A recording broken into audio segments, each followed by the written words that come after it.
ओम नमः शिवाय। शिवजी सदा सहाय। ओम नमः शिवाय। गुरुजी सदा सहाय। जय गुरुजी संगत जी।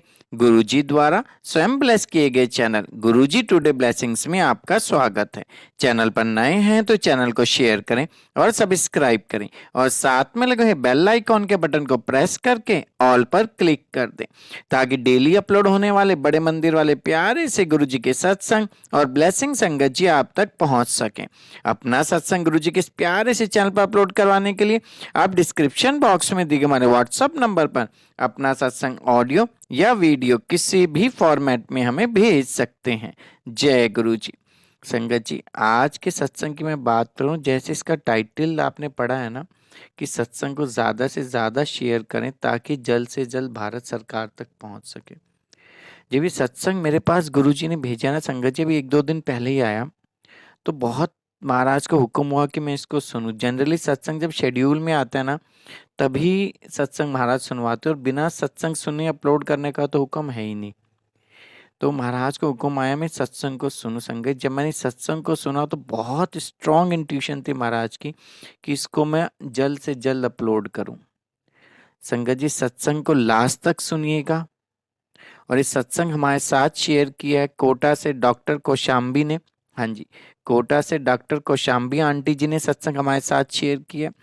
संगत जी, डॉक्टर आंटी सत्संग शेयर करते समय कई जगह पे बहुत ज़्यादा भावुक हो गई हैं, तो थोड़ा पेशेंस के साथ सत्संग को सुनिएगा। जल्दबाजी में फॉरवर्ड मत करिएगा। ज़्यादा बड़ा सत्संग नहीं है, 12 मिनट का सत्संग है। लेकिन सत्संग को सुनने के बाद आप खुद निर्णय लीजिएगा कि वाकई में ही गुरु जी की सच्ची सेवा है सत्संग को आगे बढ़ाने तक। दिल से मैं आंटी का शुक्राना करता हूँ। चलिए सत्संग स्टार्ट करते हैं। जय गुरु जी। जय गुरुजी, शुक्राना गुरुजी, अनंतम अनंतम शुक्राना गुरुजी। मैं डॉक्टर कौशाम्बी कोटा से पहली बार अपना सत्संग शेयर करने जा रही हूँ। कोई भूल चूक हो जाए तो प्लीज़ मुझे क्षमा करिएगा। और मैं आपसे जुड़ी तो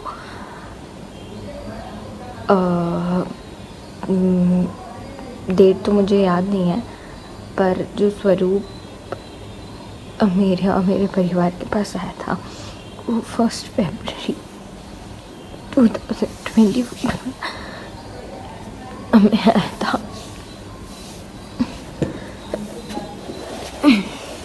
जब मैं मेरे परिवार आईसीयू के बाहर थे।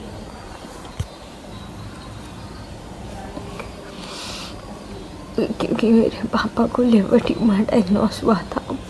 तो मेरी मम्मी की एक फ्रेंड है जो आंटी ने हमें स्वरूप और छोटा सा स्वरूप दिया था और एक पॉकेट साइज स्वरूप दिया था। और ये कहा था, मम्मी को कहा था कि ये आप मेरे पापा के पास बेड पे रख देना।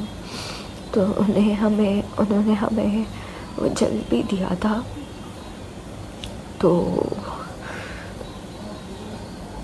इस तरह से मैं आपसे और मेरा परिवार आपसे जुड़े। जब मैं नाइट शिफ्ट में थी तो मैं अमृत वेला सुनती थी।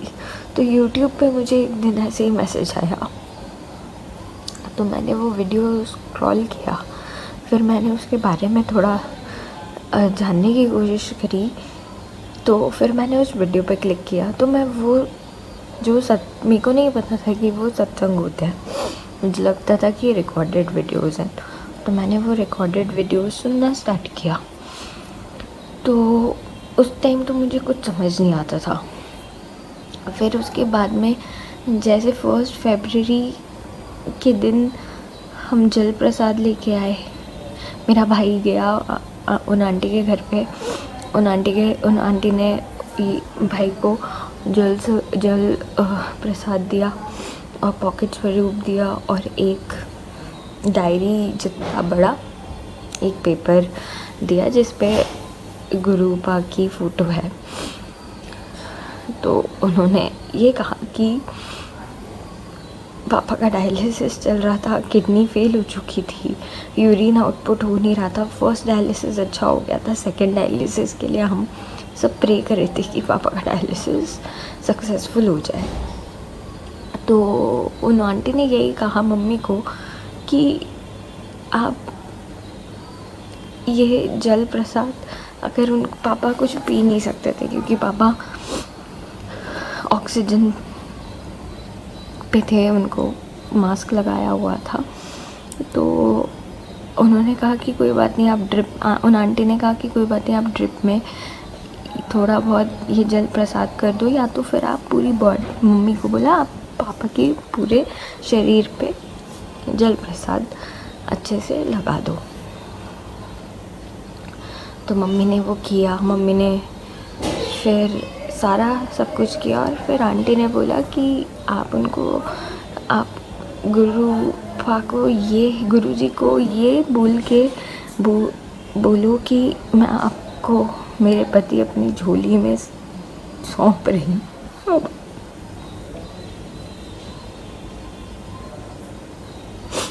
अब आप उनको संभालो।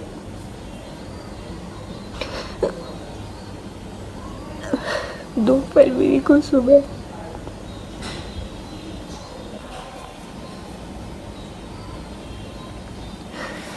पापा की डेथ हो गई। और संगत जी, आप मानोगे नहीं, ट्यूसडे को हमने पापा को एडमिट कराया, वो भी अमृत वेला का टाइम था। हम लोग डाइनिंग हॉल में बैठे हुए थे, पापा को एल्ब्यूमिन चढ़ रहा था। रात को 3:30 बजे पापा ने कहा कि ये एल्ब्यूमिन हटा दो। तो अमृत वेला मैंने चला के रखा था, वो दिन है और आज का दिन है कि मैंने अमृत वेला नहीं सुना, क्योंकि अमृत वेला में हम पापा को हॉस्पिटल लेके गए थे। पापा ने खुद अच्छे से बोला कि कॉफ़ी पी लूँगा, चाय पी लूँगा, कॉफ़ी पी, बिस्किट खाए। उन्होंने बोला मेरे को हॉस्पिटल लेके चलो, क्योंकि उनकी सांस फूल रही थी। मैं गलत कर रही हूँ कि मैं अमृत वेला नहीं सुन रही हूँ।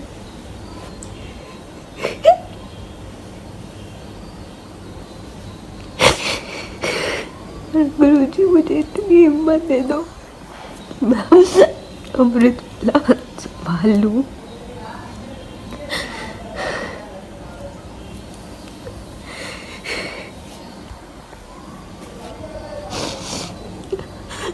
मुझे बहुत मैसेजेस आते हैं कि यहाँ पे ब्लैक मैजिक है, तुझ पे गुड़िया, तुझ पे ब्लैक मैजिक है, तेरे परिवार पे। मेरे घर में हर छोटी छोटी बातों पर लड़ाइयाँ हो जाती हैं। अभी हमारे अकाउंट से NPA हो गए हैं बैंक वाले, जबकि पापा बैंक में थे। पंजाब नेशनल बैंक है और पापा ओरिएंटल बैंक ऑफ कॉमर्स में थे, और जो कि अब मर्ज हो गया है। मतलब बैंक वालों से भी कोई कोऑपरेशन नहीं मिल रहा है कि हमें थोड़ा रिबेट पीरियड दे दे। हमें 2 तारीख को डेथ हुई है, 2 तारीख से हमने 1 तारीख को फ़ोन किया बैंक में कि आप पेंशन रिलीज़ कर दो, हमें ट्रीटमेंट में ज़रूरत है। बैंक वालों ने पेंशन रिलीज़ नहीं करी। हम पे लोन है, तो बैंक वाले उस टाइम कहते कि आप लोन की EMI दे दो। तो मम्मी ने बोला कि अभी मैं अपने हस्बैंड को देखूं कि मैं आपके बैंक में आके जमा कराऊं पैसे। मम्मी ने मना कर दिया। 2 तारीख को डेथ के बाद 29 तारीख को हमारे पास डेथ सर्टिफिकेट आया। हम डेथ सर्टिफिकेट बैंक में जमा कराने वाले थे, लेकिन उससे पहले ही घर पे एवैल्यूएशन कंपनी से एक बंदा आ गया जो घर की फ़ोटोज़ लेने के लिए कह रहा था। हमने उसको मना किया, हमने कहा कि नहीं, अभी आप फ़ोटोज़ ले नहीं सकते क्योंकि हमने डेथ सर्टिफिकेट अभी तो सबमिट किया नहीं है। फिर उसके बाद में हम सर्कल ऑफिस, जो रिकवरी ब्रांच है कोटा की, वहाँ पे गए। वहाँ पे मोहम्मद हनीफ सर थे। उन्होंने इतनी बदतमीज़ी से मम्मी से बात करी। वो कहते कि अगर अभी आपके पास कोई गोल्ड है तो दे दो, हम लोन सैंक्शन कर देंगे, पर हम लोग इतने क्राइसिस में ऑलरेडी हैं, घर में इतना बड़ा इंसिडेंट हुआ है, हम कहाँ से अभी पैसे ला देंगे। उन्होंने हमसे भी बहुत बदतमीज़ी से बात करी, मेरे से और भाई से। तो मैंने बोला कि अभी मेरे पास जॉब नहीं है, भाई के पास भी जॉब नहीं है, हम दोनों की जॉब चली गई, अभी हमें घर बचाना है, तो हम कैसे ना कैसे मेहनत करके कर ही लेंगे। तो उन्होंने हमें बहुत कटाक्ष वे में बहुत कुछ चीज़ें सुनाई, पर उस टाइम मैंने बहुत लिहाज किया कि मैं कुछ ना बोलूं। लेकिन पता नहीं क्यों अंदर ही अंदर इतना गंदा फील हुआ, ह्यूमिलेशन फील हुआ कि जिस बैंक में हम इतना सर उठा के जाते थे, और आज हम जब जाते तो ऐसे लोग हमें ताने मारते हैं, सुनाते हैं। मेरे पापा ने कभी किसी से ऊपर ऊंची आवाज़ में बात नहीं करी, सबकी हेल्प करी। मेरे पापा का नाम रामदयाल वालिया है, उन्होंने कभी जैसा उनका नाम है उन्होंने वैसे ही काम किए, पर लेकिन जब आज हमें ज़रूरत है तो हमारी कोई मदद नहीं कर रहा।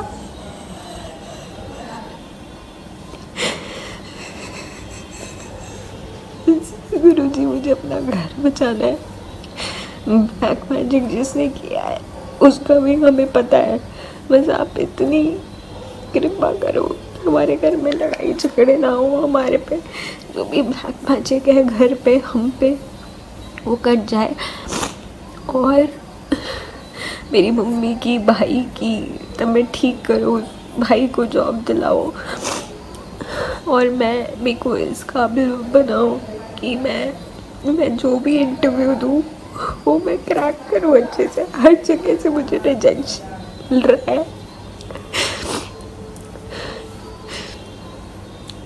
मेरे को अपना क्लिनिक स्टार्ट करना है, पर अभी हम लोन में लगे हुए हैं। बैंक वाले हमें रोज परेशान कर रहे हैं, फ़ोन कर रहे हैं। हमने आरबीआई में भी कंप्लेन कर दी है, मम्मी का अभी तक पेंशन अकाउंट नहीं खुला है, 3 महीने हो गए हैं। हमारे पास जितना सोर्स ऑफ इनकम था वो हमने पैसे बैंक में जमा भी करा दिए। हमारा इंटेंशन टू पे है, पर बैंक क्यों नहीं समझ रहा है, इतना हमें हरास कर रहे हैं, टॉर्चर कर रहे हैं, घर आके परेशान कर रहे हैं, बदतमीजी से बात कर रहे हैं। दुनिया में कितने लोग हैं जिन्होंने लोन लिया है, कितनी रिकवरी मेरे पापा ने भी करी है। जिनके पास नहीं होता तो पापा भी उस टाइम उनकी थोड़ी बहुत हेल्प करते थे, ऐसे ना वैसे करके हेल्प करते थे, पर हमारी कोई हेल्प कर दे। अभी इस दौरान तो बहुत मेहर होगी, बहुत कृपा होगी। मैं अपने घर की बहुत स्ट्रॉन्ग बच्ची हूँ, मैं कभी नहीं रोती, पर आज मैं रो रही हूँ। प्लीज मेरी अरदास सुन लो गुरु जी। अगर मुझसे किसी से घर में कोई भी भूल चूक हो गई हो तो माफ करो। मुझे तो ऐसा अभी तक नहीं कि मेरे को कोई मेरे परिवार से अलग करना चाह रहा है, इतने झगड़े हो रहे हैं। मैं अच्छा करने का सोचूं पर वो उल्टा ही हो रहा है। प्लीज कुछ तो कर दो। जय गुरु जी।